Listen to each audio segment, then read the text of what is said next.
Good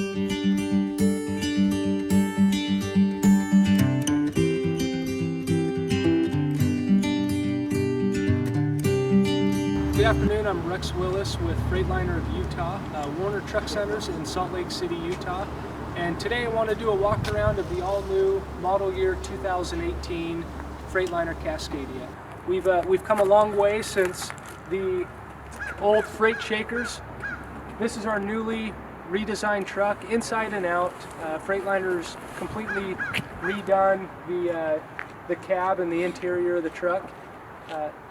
Freightliner's purpose in this truck is to make the most fuel efficient, best performing truck on the market, and I feel like we achieved that with this new design here. Wanted to start at the front here, and I'll work my way around, just pointing out some of the key features of this new truck. LED lights, headlights. This is a standard option with the new Cascadia. Everything on this truck's LED, interior and exterior. Your hood mirrors. The design of the hood mirrors is it is an aerodynamic mirror. It's to help allow the wind to wrap around the trailer.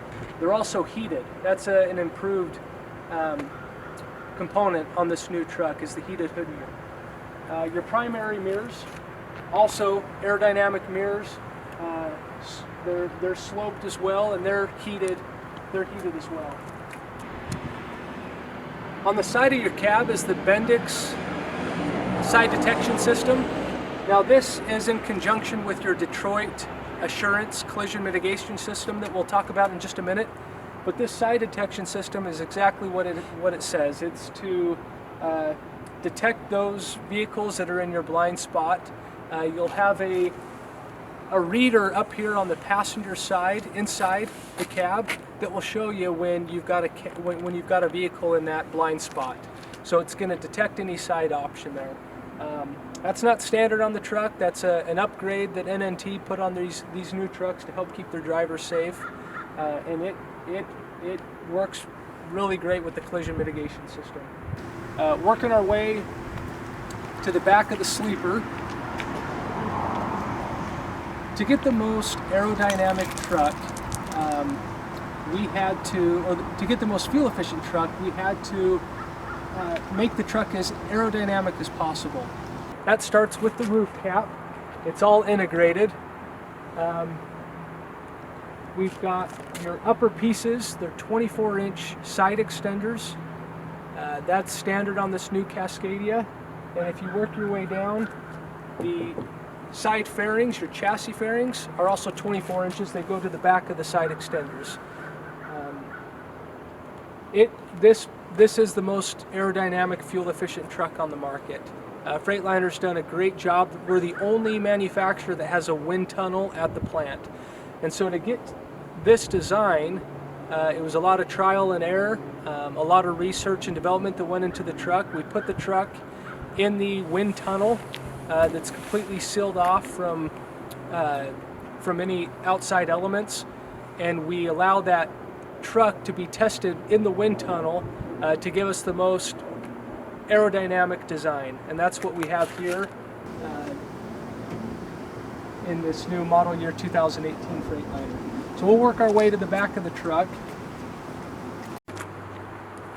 So what you see here, this is a upgrade component. It's a halo tire inflator system made by Aperia, and it keeps your tires inflated at 100 psi constantly.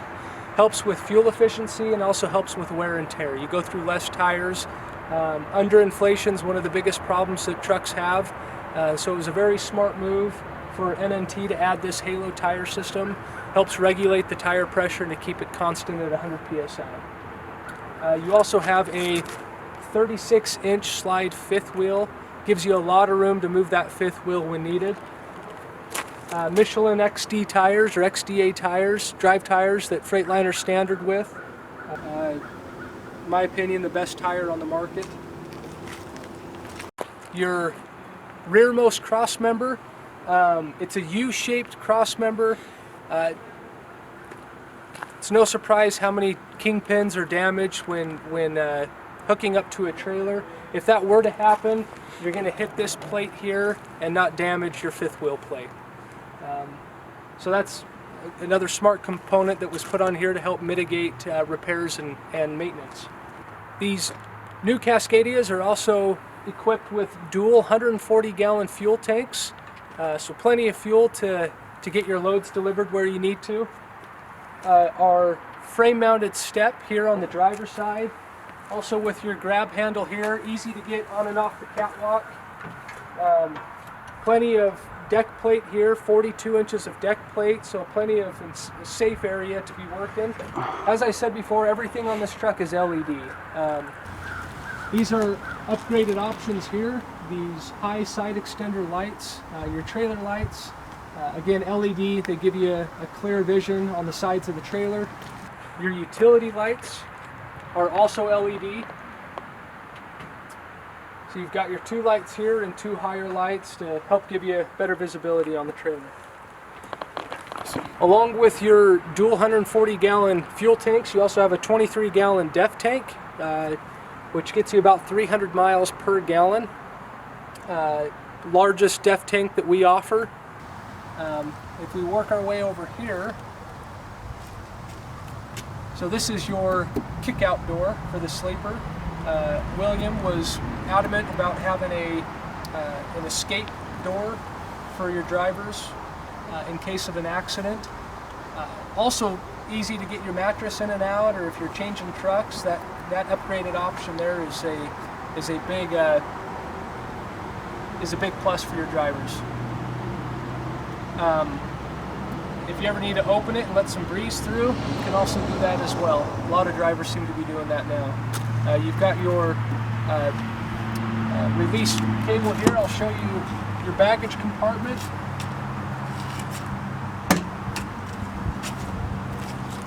You've got your fire extinguisher, your markers.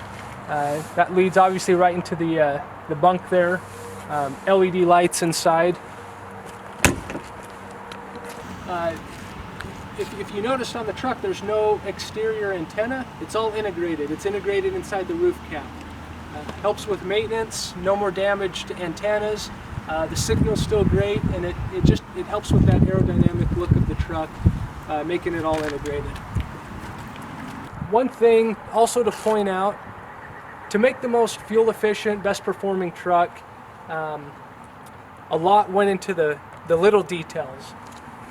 We've got a improved window seal here to help with wind. And we also have an improved door seal here. NNT also spec the premium insulation package.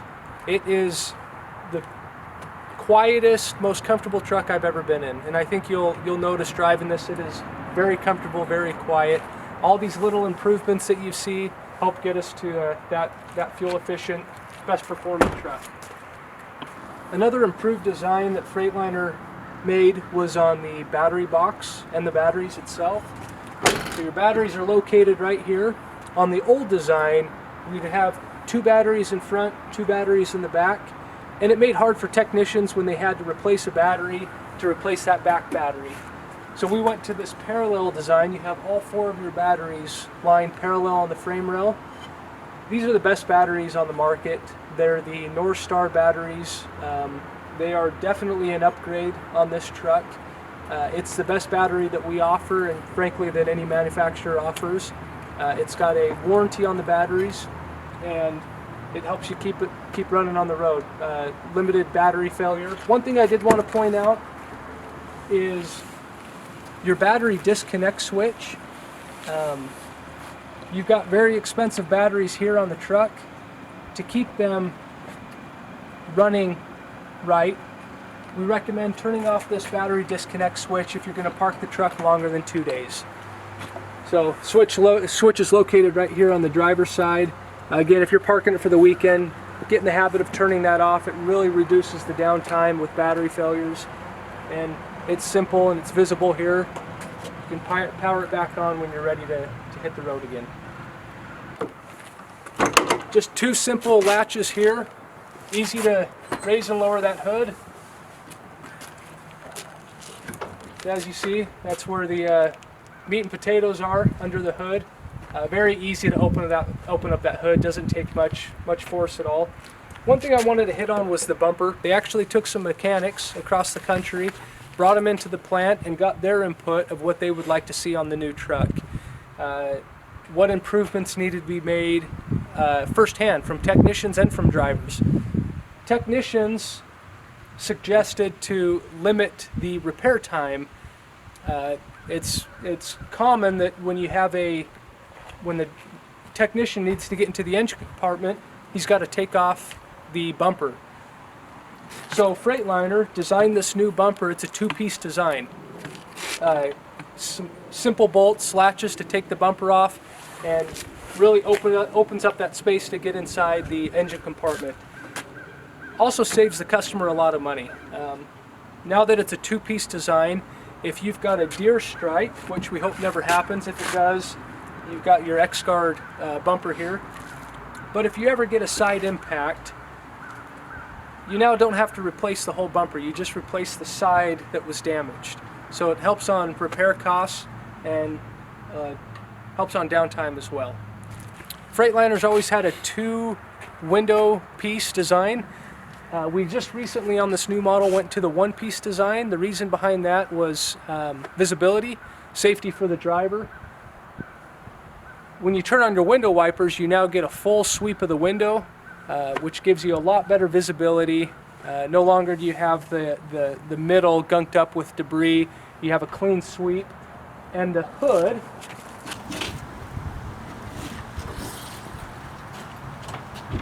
it's even more of a slope design, which gives that driver better visibility, feels like you're in front of the truck more.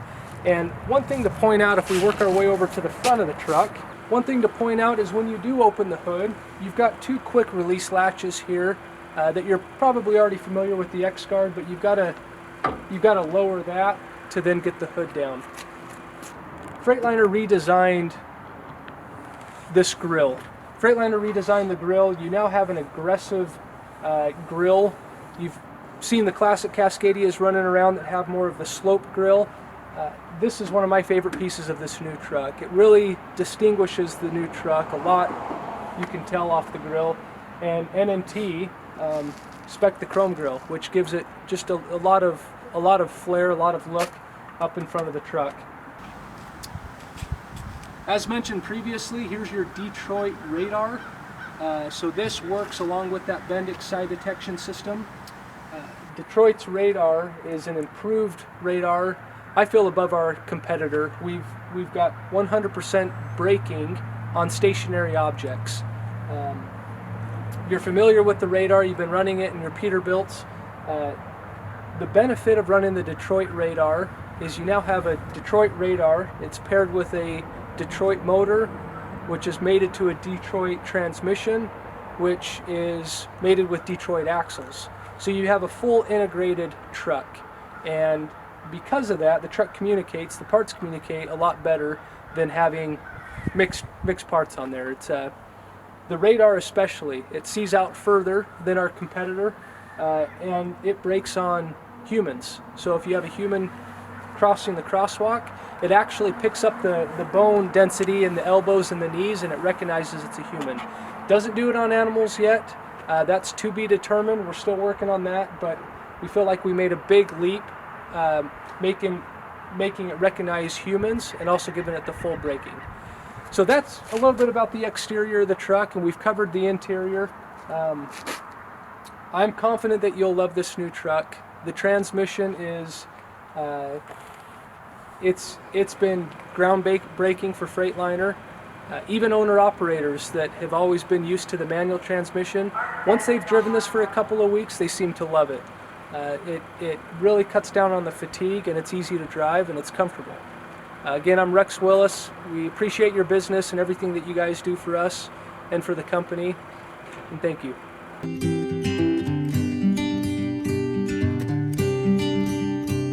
This whole interior has been redesigned from the old classic style. It went through a major makeover just this last year. Everything inside this cab is powered by LED lighting. everything inside the cab. That's standard on this new Cascadia. Little details that I think the drivers will appreciate. It's got 7 outlets, power outlets, just for your convenience, that are located around the cab. As far as your dash display here, here are 2 power outlets here, 12-volt power outlets. You've got your radio, Sirius XM radio capability, on your axle gauges. So on these gauges here, you have your analog gauges, and then you also have a digital gauge, which we'll get to in a minute. But you have both your axle gauges, your transmission temperature. You've got your air here, your oil temp, your primary air, and your secondary. So this air gauge here, that's actually for your dump valve. So you'll see that when you hit your dump valve switch. All of your air conditioning and heating controls are right here. These knobs are all user-friendly, and again, an upgrade on this new truck. We have an option switch for any additional lights that you might want to add, or what might be something that NNT's running specifically. That option switch is there, and then the wires are actually ran to the back of the cab on the left-hand frame rail, so they're easy to locate.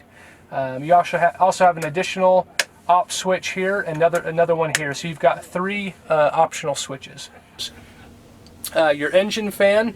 So the great thing about this new Detroit engine is we usually don't even spec an engine fan, ever. If the engine blows up, you have a 5-year, 500,000 mile warranty. We'll replace the engine, no questions asked. But that engine fan there will help cool the truck down. So you've got the switch there if you need it. Hill start assist. The truck has a hill start assist, which is exactly what it sounds. If you're on an incline and you let off the brake, the truck's not going to roll back on you. It will actually hold that position. If for some reason you do need to roll back, say you're rolling back into a dock, you can hit this and that will disable your hill start assist. Engine shutdown override, again, to override if the engine's going to shut down. Your utility lights, back of the cab is right there. Your automatic traction control, it's automatically on, so that's to disable it. You've got your footwell lighting, that button there, your hazards, your dome light up here. This is an awesome feature here. This is something specific on the Freightliners. It's your light test. So if you want to make sure all of your exterior lights are running correctly and that they're all working properly, you hit this switch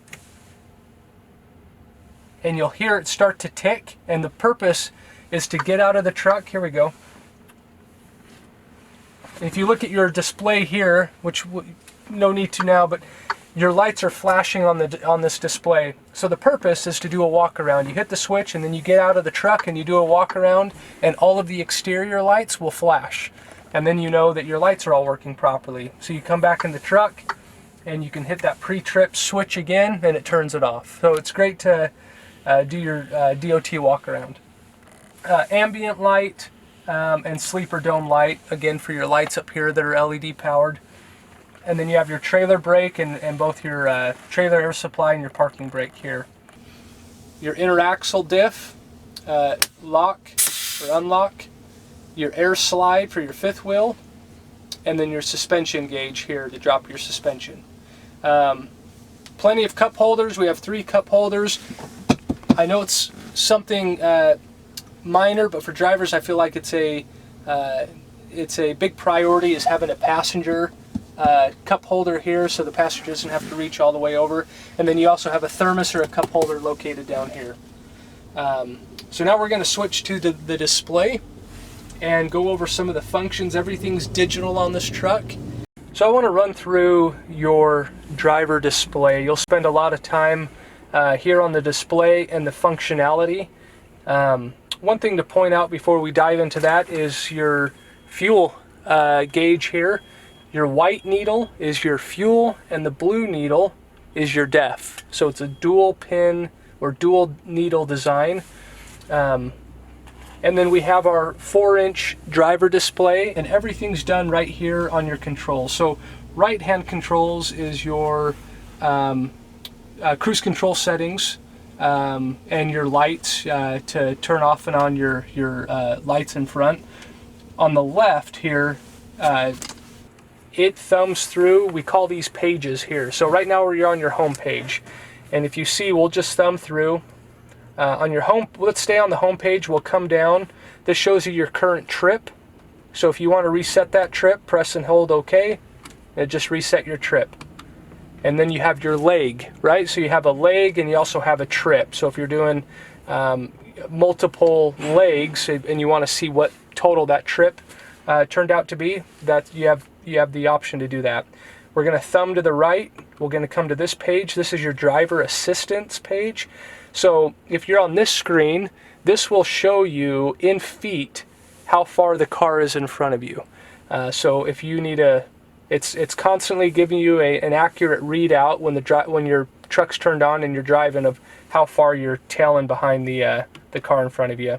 Here's a digital mile per hour speed gauge, as well as your outside temp and your odometer reading there.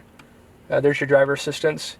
Eco driver feedback. So this is going to show you real time what the truck is doing. Your braking, smooth throttle. Are you a driver that likes to just mash it to the pedal, or are you fuel economy minded? This will show you that there. Let's come to, if you want to go back to the page screen, you hit this back arrow. So now we're back at the driver display. Here's the driver or the truck features. So we'll start up top here. You have your digital gauges, which are the same as your analog gauges, but you have a few more options here. So you have your oil temp, your trans temp. If we come down to this next, gauges continued. So you have your air gauge, your primary and secondary. Now this is an improvement. You now can see the diesel particulate filter, what kind of shape that's in. So right now it's a brand new truck. Your soot level's good. You don't need to do a regen. As the truck idles and as you put miles on it, those green lights or those green tabs are going to continue on, and then they're going to turn yellow, and then you'll get a notice to do a DPF clean. So you can constantly gauge how your DPF's doing. This is your locks, right? So if we lock this, now you see that your interaxle diff is locked. Unlock it.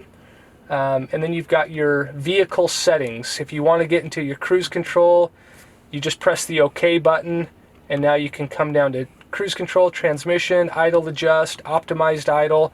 Now these trucks are already preset to what NNT allowed us to do. The good thing is, the deal with William Byron Trucks, Freightliners, is we gave you 3 more miles per hour than those old Pete's. So you can run 68 miles per hour on the foot and 70 miles an hour cruise, which hopefully is a big thumbs up for you drivers.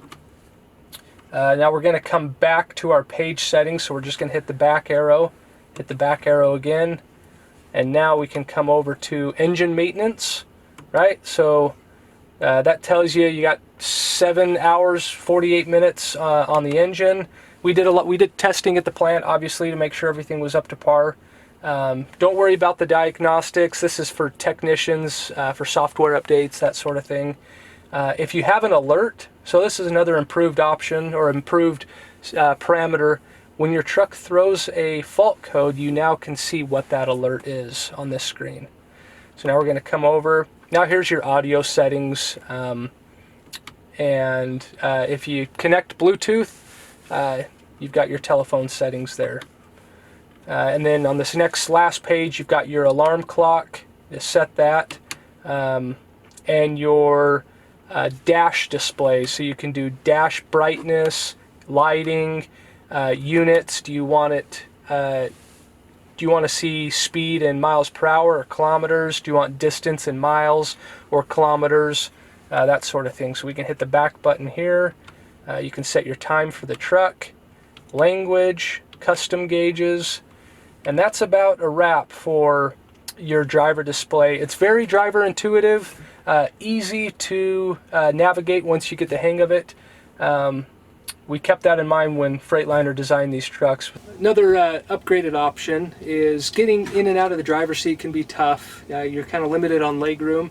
So we added the chair swivel here. So this base swivels, and then you're easy to get back to the sleeper.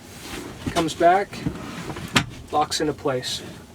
Want to cover what we call optimized idle. This is going to be a new feature for you. It is it's a smart system on the truck that allows the truck to idle when the temperatures are either hotter than what you're comfortable with or colder than what you're comfortable with.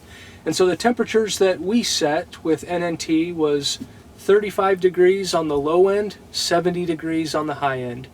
What that means is if the temperature outside is between 35 degrees and 70 degrees, then the truck will not idle. Your idle shutdown kicks in and it shuts off after a couple of minutes.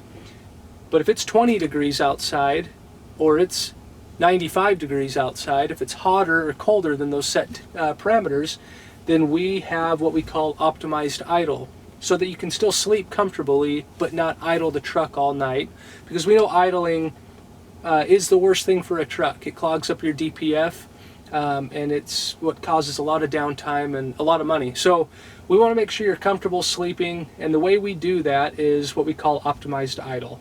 To get to that, we come into, if you look at our main display here, we come to the truck setting here, your vehicle settings, right? And then we're going to hit OK. We're going to go to optimized idle, press OK. It gives you a little caution here. One thing to tell you, if your hood's unlatched, or if the truck's not in neutral, or if your park brake's not set, you cannot go into optimized idle.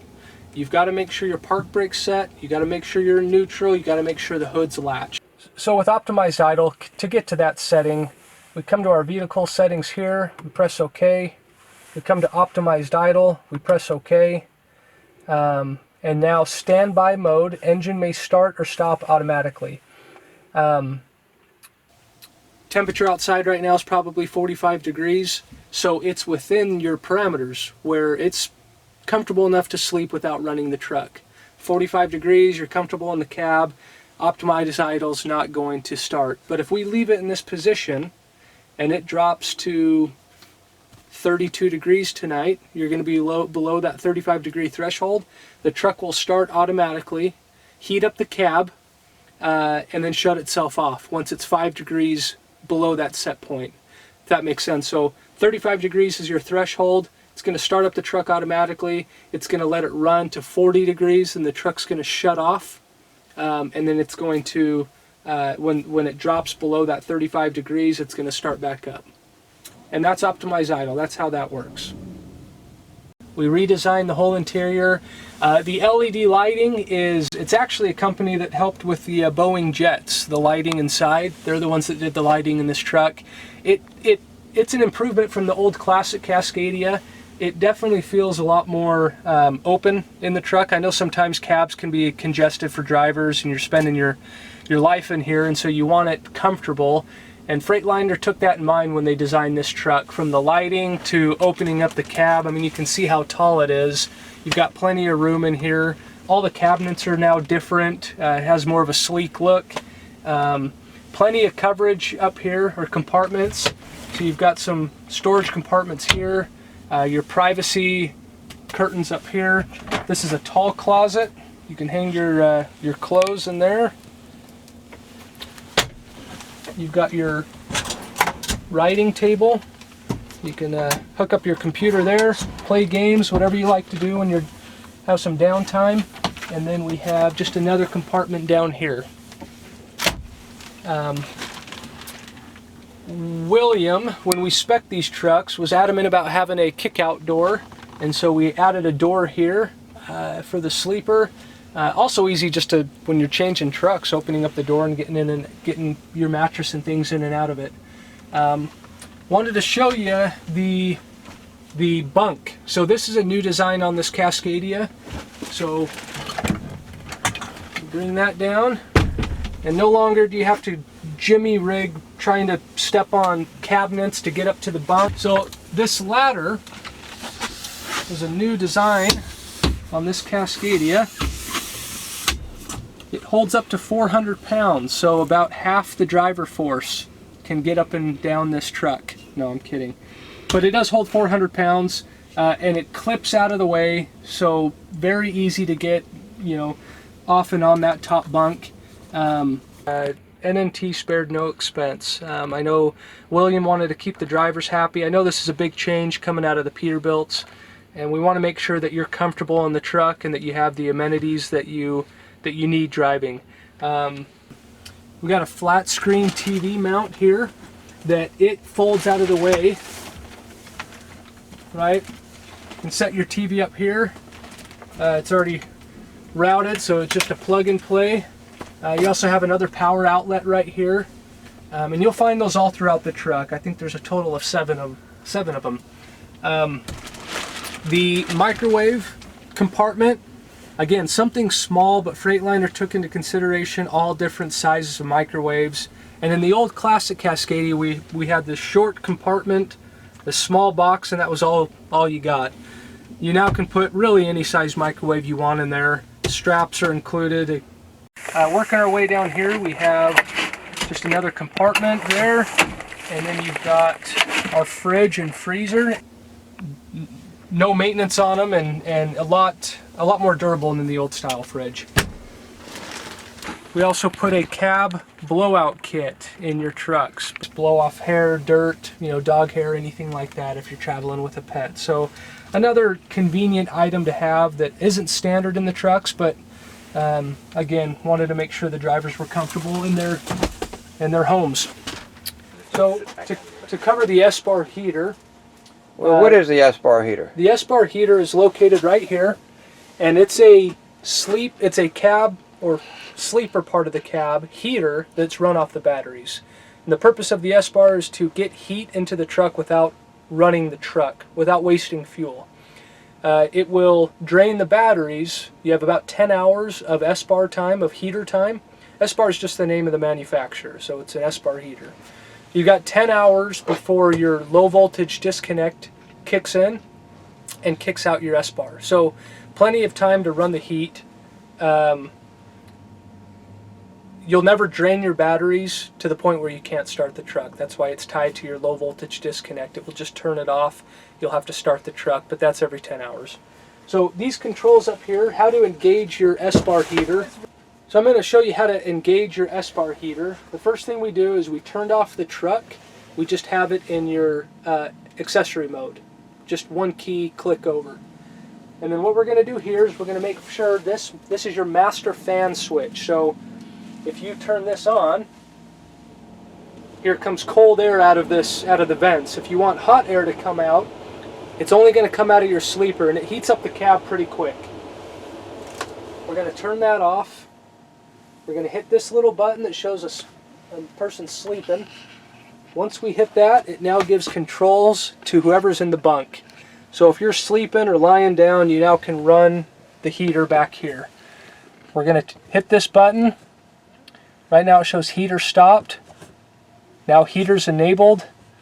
Max heat's 93 degrees. This is how you get it hotter. This is how you get it colder. We'll leave it at 93 degrees, which is the hottest you can go. And now you come down here, and we want to crank it all the way over if you want a lot of heat coming out.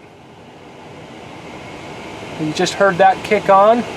You got to give it a couple minutes. It takes about 2 to 3 minutes. So right now you have cold air coming out of here, but as soon as the S-bar engages, it will just in here in a minute, that's going to shut off, and you're going to get hot air coming out of this one vent.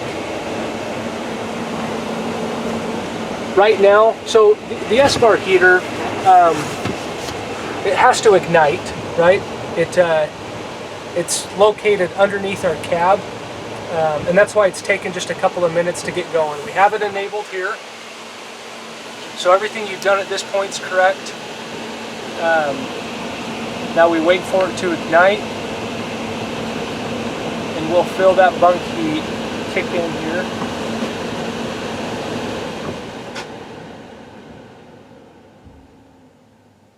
Hear a little knocking noise? That's the heater trying to start up. There it goes.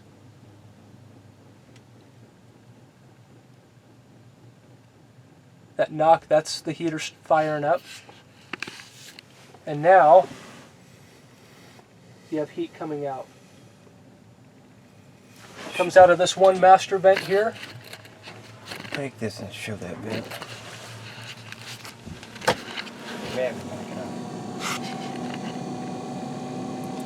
Comes out of that master vent right there. It comes out pretty hot and pretty quick. It will heat up the sleeper in the cab in just a couple of minutes. The main point is just to give the heater a couple of minutes to start. Don't get frustrated with it. It will engage and heat up the cab.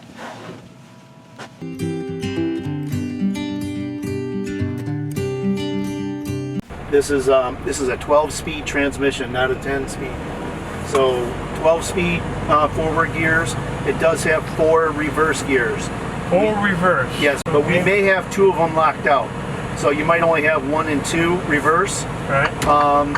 But 3 and 4 are available if you want them. But that's a parameter, all right? So, but they're this way. So now that we moved the vehicle, all your features are turned on the truck. Creep mode and all your other features built into the transmission. All right? It will skip shift. So you went from 4 to 6 right there. Right. I mean, we're only going 15 miles an hour, and it's already skip shifting. It'll skip shift all the way up into 9th gear, and then after that it'll go individual gears. So now we're in top gear, all right? Yep. Look at our engine RPMs. We're at close to this, what, 1050, 1100? 11. So this is your operating range. You're going to be between 13 and 1400 RPM at speed limit. But you can see that a driver would think that this thing is lugging, right? Right. Because you're below 1,000. Yeah. Yep, because a manual transmission. What do you have in the Pete's? Are those manual transmissions? Those are 13 speeds. 13 manuals? 13 manuals, yes, and I try to keep the RPM between 12 and 17. All right, so you have them progressively shifted down. Yes. Perfect. So as long as those drivers drive the same way, that's all that matters. So you can see that the drivers, you know, they're going to be down on 1,000 RPMs. Let it be there. Right. All right. So now what I want you to do is manually do a downshift, and then push the shifter stalk forward. No, push it forward. There you go. Oh, you did it. So there's the 11th gear, right? So but we're in auto mode, right? But it still did a shift, But it's still, right? yes. But what it's going to do is now it's going to say, well, you know, driver, we put it in 11th, but we don't need to stay there. Right. So it's actually going to shift back. It's going to shift back by itself. It's going to shift back on its own. Yep. So it's going to let it do what it needs to do. So I can downshift it and it'll come back its own. Right. So the minute it says, okay, we don't need to stay here, it's going to actually go back. So Now can I shift it back? can. Go ahead and shift it up. There you go. Now, so now go 100% throttle and then go into that D10. Go into that D10 on the throttle. I'm there. I didn't notice any difference. Usually we get a downshift there. Hold on, we got coming into the speed I'm coming zone. up on a red light. Yep, so that's fine. Adaptive cruise is we set cruise control and it'll monitor the vehicles in front of us. Yes, and it slows down to their speed. Right. So if I'm running up on a vehicle, the truck will automatically brake for me, even though I'm not applying braking. Yeah. So go ahead and set your cruise right now. I can probably walk you through some of this right now. All right, let me find it. So your cruise is set here. Right here? Yep. So cruise is on. See your little indicator? Yes. All right. So now bump up. It's set. So cruise is set. Now you can bump up your speed, change your menus, your screens, go over to the truck. And I'll go back, I'm sorry. On. And I'll go up and down the menu there. Right there. Driver assistance. There you go. Now run up on this vehicle using the foot pedal. Override your cruise and just run up on this car until we see it in the menu. Okay, so now we see it, right? Yeah. It tells us how far it is. Get out of the throttle. And now it'll monitor. Just let it go, and it'll keep the distance for the vehicle in front of us. All right. So now it's saying how fast that vehicle's going. It's going 61, and it's 270 feet in front of us. Yes. You're 3.2 seconds away from. If that vehicle was to stop right now, Yes. it would be 3.2 seconds for us for impact. Yes. But it's going to monitor that, so you can feel the vehicle slowing down because we're actually monitoring that vehicle. So now the driver just has to manage the road ahead. Absolutely. Yeah. Now, what I would like you to do is pull your shifter stalk down one click. Just pull it down, go engine brake 1. Okay, that's fine. Feel it coming on? Yeah. Engine brakes are coming on, we're slowing up. Go ahead and push it back up. All right, engine brakes are back off and cruise control is back in. You did nothing on your foot pedal. No, I touched nothing. Right? So engine brakes are still working. All you need to do is just drive the truck. Somebody's merging onto the highway. Go ahead and pull your engine brakes down, and then you can continue to drive the vehicle. Normally the engine brake doesn't work with the cruise. It does. I mean in the past. Yeah, right. You couldn't turn it on and off. Yeah. Right. So now it just resumes cruise. Okay. Yep. And then going down a hill. If we had a big grade and we started to exceed our speed limit, Yes. engine brakes would automatically come on. So if we set cruise, we're set cruise at 61 miles an hour. If we hit 65 miles an hour, engine brakes would start to apply automatically. Okay. Let's go manual mode, performance mode. Go ahead and cancel your cruise control. All right, so now you're on foot pedal. Foot pedal. Push your detent in on the end of the shifter stalk and go manual mode. All right, so now it's in economy mode. Go ahead and push it back in and let it back. Okay, see now it says manual underneath the 12. Yeah. All right, so now you have to manually shift. So it's going to stay here. It's going to stay there, and yes. stay in 12 even when you stop, right? Yeah. So you got to make sure that you're downshift or upshift accordingly. All right. Okay. Now there's a performance mode. Let me see if I make sure it's before active. we go into forward. Manual and 12. Now, how do I manually downshift it? Go ahead and push forward. Push forward. No, push forward. There you go. Down to 11. Yep. And if you want to go one more. Yeah, I'm in 10. That works very well. Okay, so now let's take it down to first gear. Just try to go to first gear. Go ahead, it'll be all right. See, now it won't let you. Right. So the driver can only go so many gears. Right. So it's going to protect itself. All right. So that's what I wanted to show you. So they didn't have to worry about taking it from 12th gear to first gear and damaging something. If it can't get there, it'll give you a tone and not go into gear for you. Okay. Now there's a performance mode. Just tap it real quick. No, the detent on the end.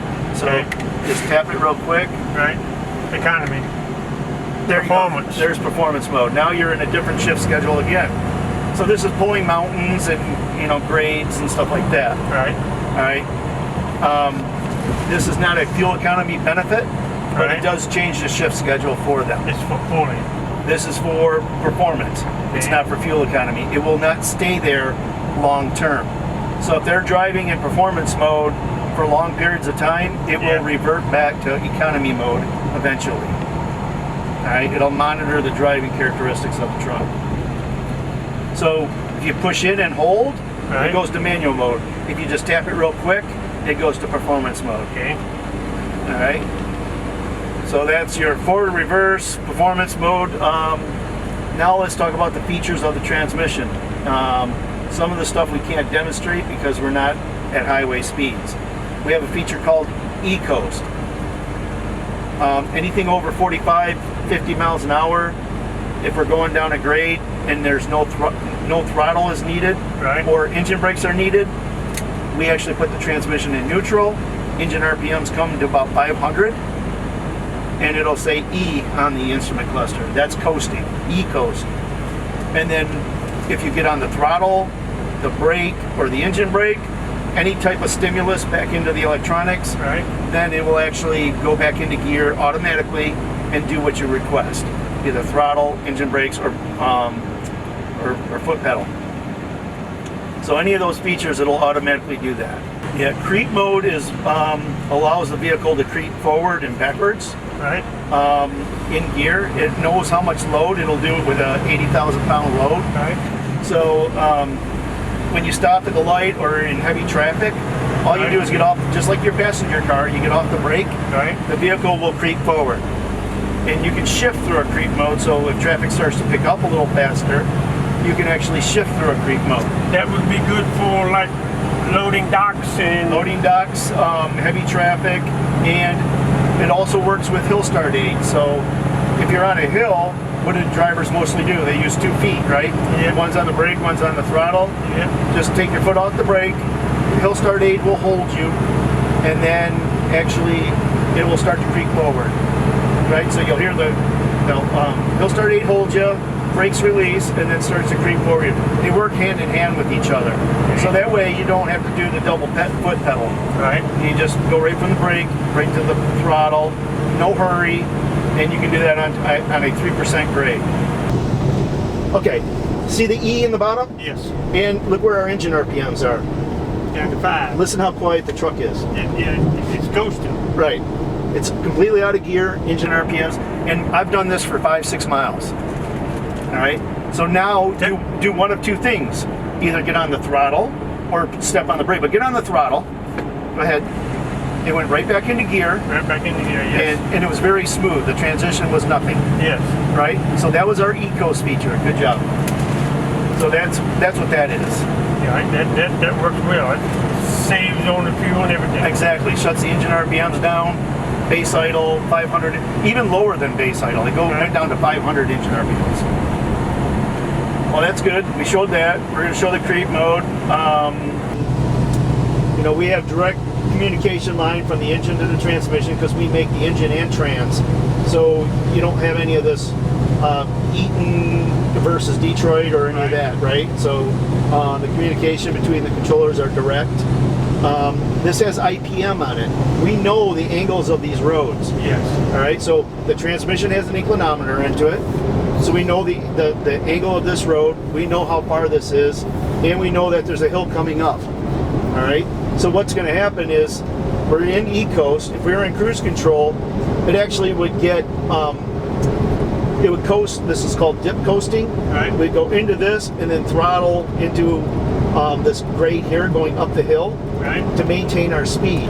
Now, if there was a bigger hill on the backside, we would get out of the throttle before we crest the hill.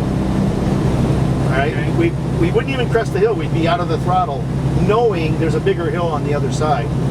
So to save fuel, we're going to get out of the throttle, coast over top of the hill, and then go down. Normal cruise control goes throttle all the way to the top, Right. and partially down the other side, and then all of a sudden you got to throw engine brakes on. Yeah. We eliminate all that process between them. So this is tapers out. The mapping is inside the controller. We're monitoring the roads ahead. So that's what it's doing for you. That's called IPM. Integrated Powertrain Management. Well, you're already in 11th gear. You're at 40 miles an hour.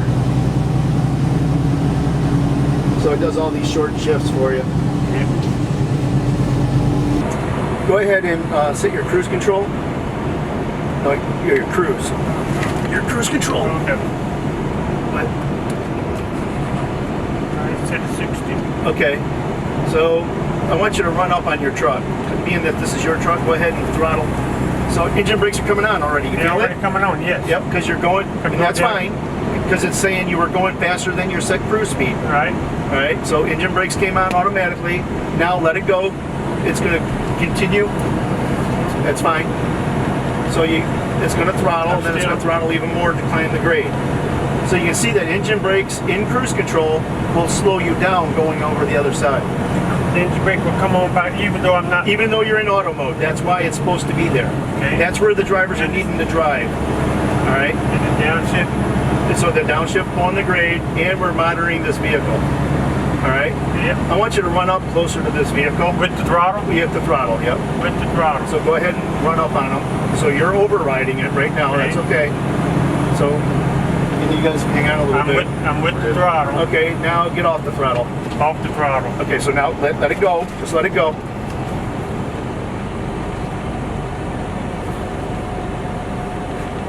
It's actually going to back you off all the way.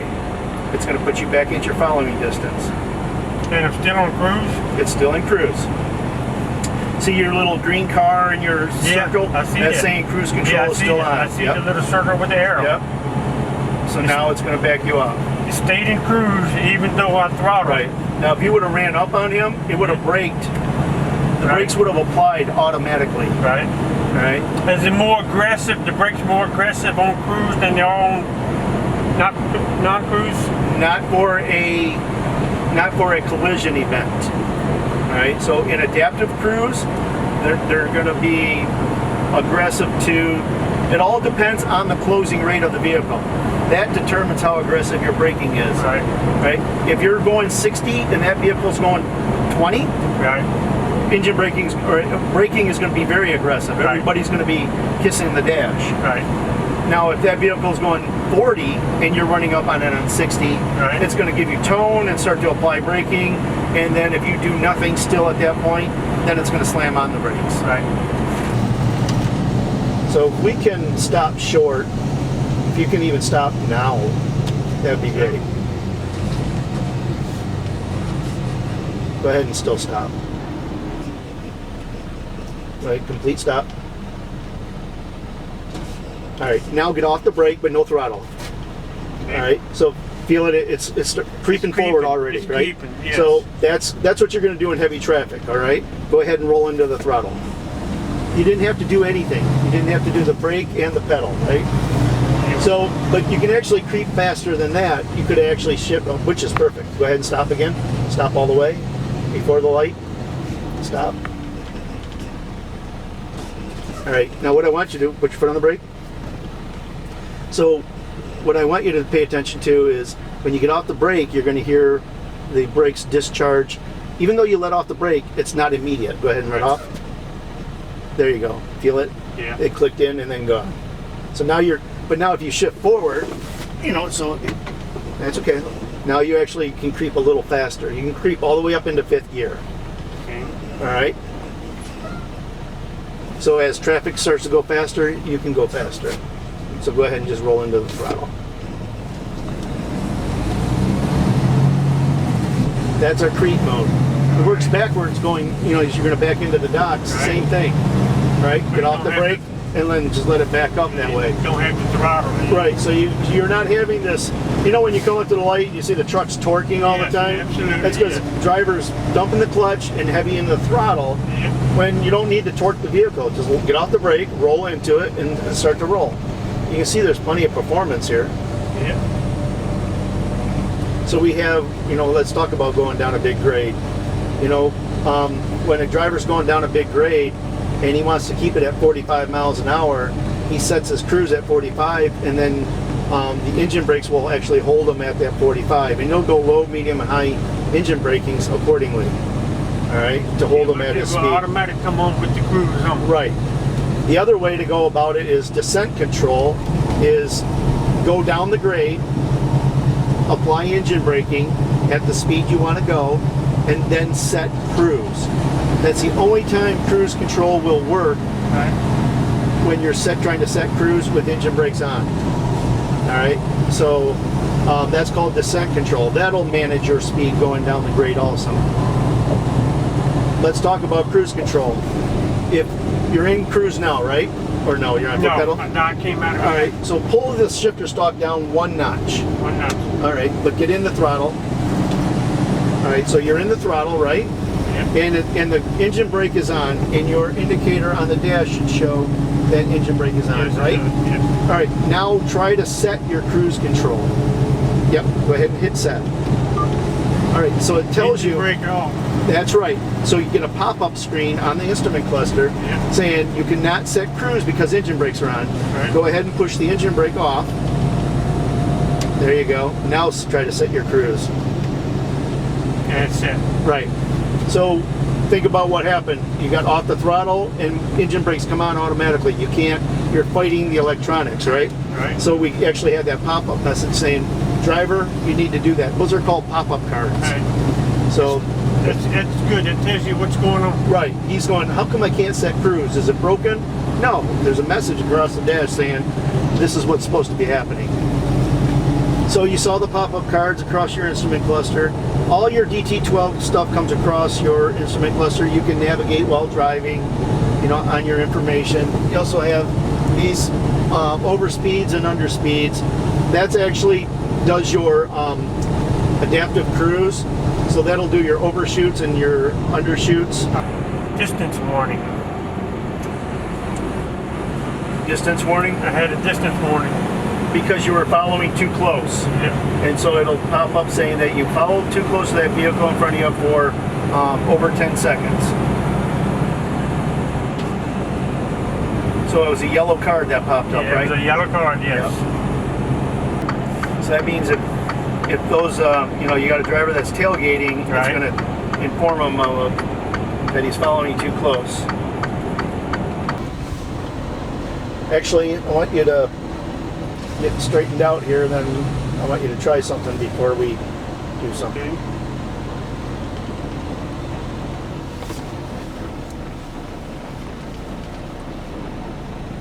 Alright, go ahead and stop. Alright. So, we talked about creep mode going forward. Put it in Yes. reverse. I'll put the, there you go. So now it shows reverse. It shows Yeah. reverse what, 1 or 2? 1. Alright, so get off the brake. Alright, feel it hold. Now it's starting to creep backwards, Yes. right? Just Yeah. hit your brake. Alright, and that's how you control it, backing into a dock. Very good. You don't need to throttle, No right? That's what you got throttle. to tell your drivers. You Do control not. it by riding the brake, Do right? not need the throttle. That's You good feel to know. that? It would do that with a full trailer too. Very good. Alright, so now go ahead and you can actually shift backing up. Let's say he had a long way to go. He could shift if he wanted to. Alright, so I wanted to show you that that works forward and reverse. Very good. That was one of the things that came up when the drivers were talking about automatic. So, That's to creep mode. They were yep, having- that's creep mode right there. So it's They feel, were- and the vehicle is not torquing, you're not Nope. wearing the clutch out or nothing else. It worked very well. Now put it back in gear. Forward, Yep, and pull your parking brake. both of them. Yeah, just either or. All right, so now you, let's say the driver came in the yard, pulled the parking brake, and left it in gear. Right. All right. So first thing it's going to come up, it's going to say, Notice. it's going to come up there, and then it actually gave tone. You hear the I beep, heard the tone. and it went into neutral automatically. Yes. So it's automatically in neutral, so you're not stressing out the clutch. Okay. Now, if you release the parking brake and try to drive, it's not going to go nowhere. You got to put it back into neutral, put it back into drive. Okay. All right. So now, if you shut the truck off and you go to restart it, It will start. it won't start. Just like a passenger car, you're going to have a Absolutely. dead key, right? Got to be in neutral to start. Right. So the indicator needs to be in neutral also. That's called auto neutral. Auto neutral. Okay. All right. Very good. All right. Well, that's pretty much everything in a nutshell. So you already parking brakes are pulled, depending on where you want to put this. One thing, see if William has any questions. I'm in economy. Remember, I said that it'll automatically go back if the driver, you know, if he tries to drive performance mode all day, Right. that doesn't need it, it's going to go back to the economy mode. Leave it hooked up for now in case he's got any questions.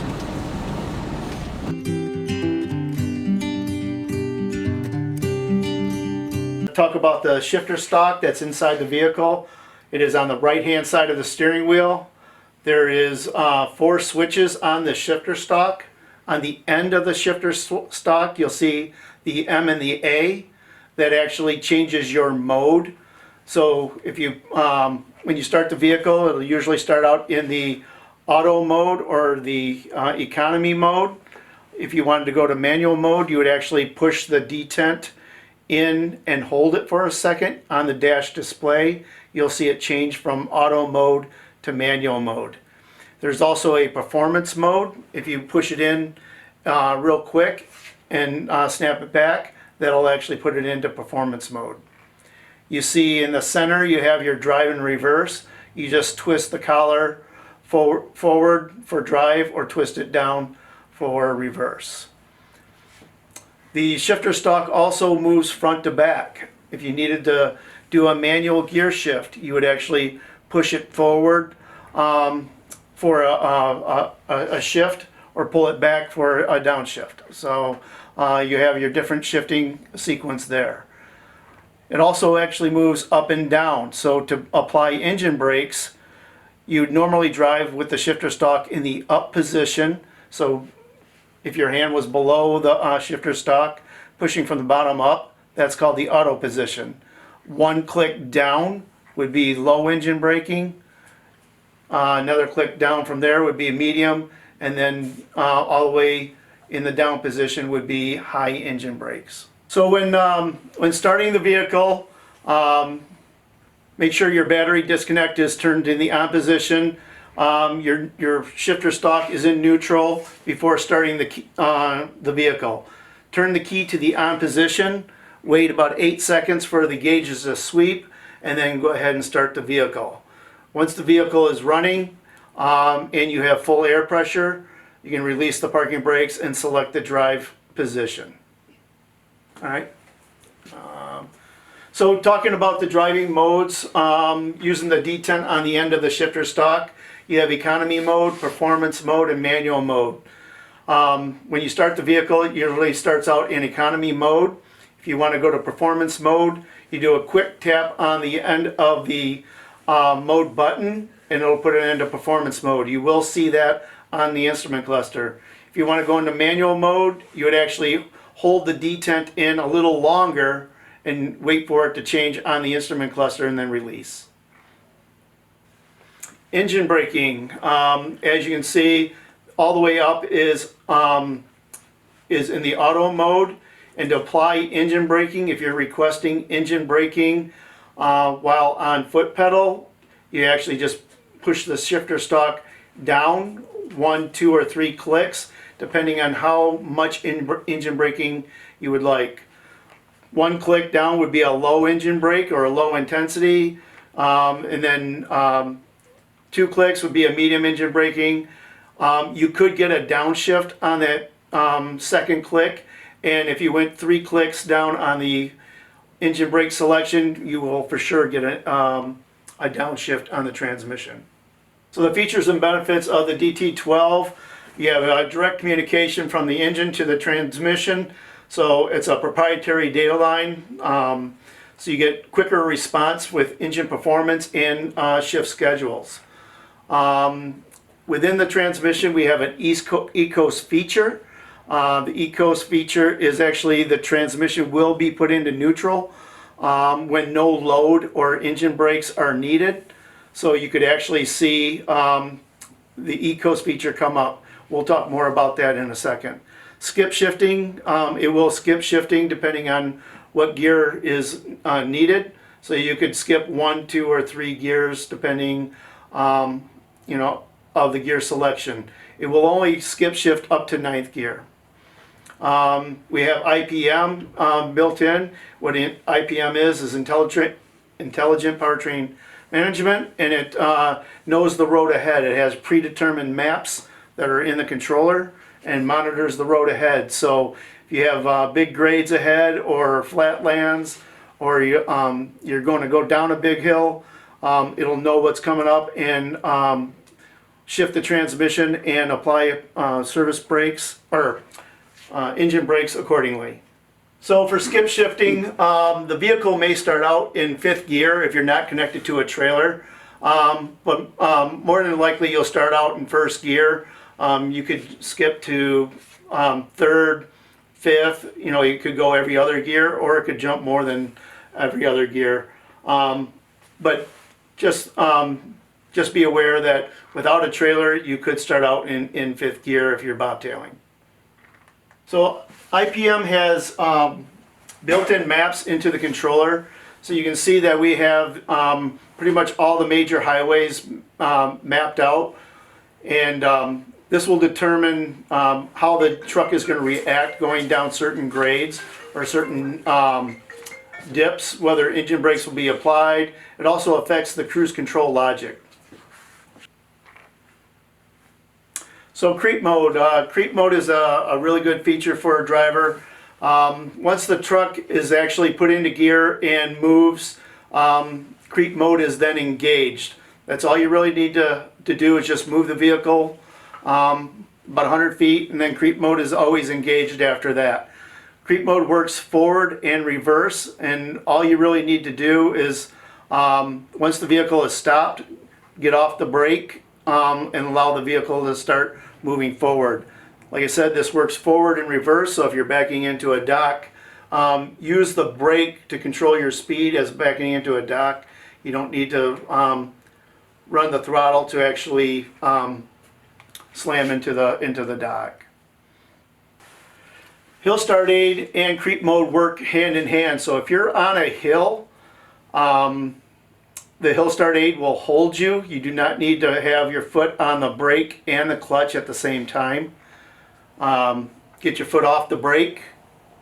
The vehicle will hold for a couple seconds. You'll hear the foundation brakes release, and then the creep mode will then engage and allow the vehicle to start moving forward. The DT12 is also equipped with a auto neutral feature. If the vehicle comes into the yard and the parking brakes are pulled while in gear, there'll be a beep across the dash and the transmission will go into neutral automatically, even though that the indicator is still in the drive or the reverse position. The shift indicator will need to be put back into neutral to start the vehicle back up or to get the vehicle moving again. So let's talk about descent control with it using the DT12. If you're going down a steep grade and you want to maintain a certain speed limit, there's a couple ways you can go about doing that. So descent control, pick the speed that you choose to be at going down the grade, apply engine braking while going down the grade, low, medium, or high engine braking. As long as you hear the engine brakes being applied, then hit the cruise control set speed, and then that would be descent control. That will hold your speed limit going down a grade using engine brakes, and it'll adjust accordingly.